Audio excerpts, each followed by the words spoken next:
The level of political discourse in the country is only stooping to new lows by the day and specifically ahead of Lok Sabha elections.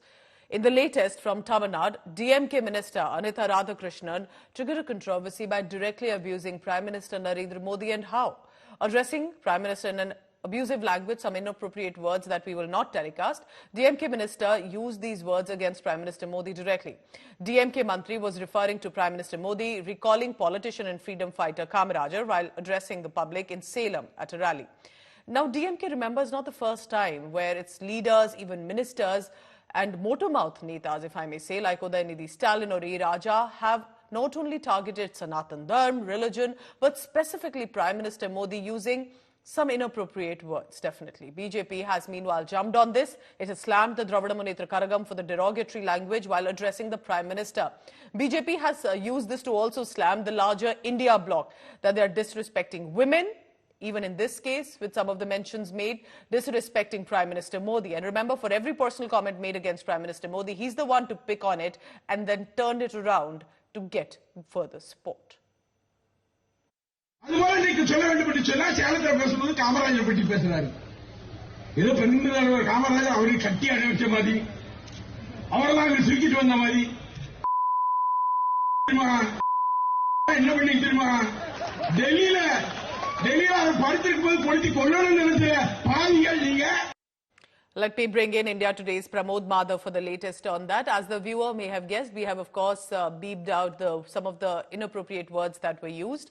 Pramod, you tell us, not the first time that DMK has said it, but, you know, at a time like this, so close to elections, what precisely is the strategy or the reason that BJP continues to target Prime Minister Modi and so blatantly and directly?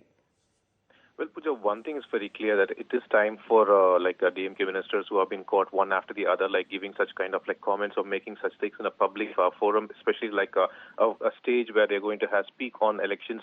It is time for the DMK leaderships to go ahead and inform that there is a way of conduct that should be done by a political representative of the public. In fact, this is the second minister and this is the second time even Anitha Radhakrishnan is quoting a controversy. Here, we tried speaking to DMK of its officials and they the party people, and they claim that it was a colloquial term, and even after that, be it colloquial term or not, it is an extremely derogative term which the minister should not have actually used. But what is more concerning is that BJP is raising the point that it is Kanimozhi who's in the stage and she has not condemned it. So that is what they are trying to highlight over here. In fact, in the tweet, BJP has also put Kanimozhi, who is actually representing feminism and speaking about social justice, is not condemning the minister who is using such a term, and that too addressing a larger crowd, Pooja.